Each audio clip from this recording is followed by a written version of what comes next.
ষাঁড়ের মতন ডাকছিস কেন বল? কোথায় যাচ্ছিস এত সুন্দর সেজে? বাবা, ঘুরতে? ভালো লাগছে, খুবই ভালো লাগছে। যা। সত্যি বলছি, আমাকে খুব সুন্দর লাগছে আজকে। Thank you. তাহলে আমি বান্ধবীদের সাথে যাই, তাড়াতাড়ি গিয়ে ঘুরে আসি। আবার ফোন করেছে রে।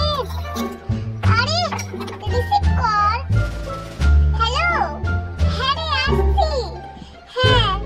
আরে বললাম তো খুবই সুন্দর লাগছে, তোকে পুরো রানীর মতন লাগছে। ঠিক আছে, যা, ভালো করে যাস। ঠিক আছে, আমি আসছি, আমার কাজ আছে।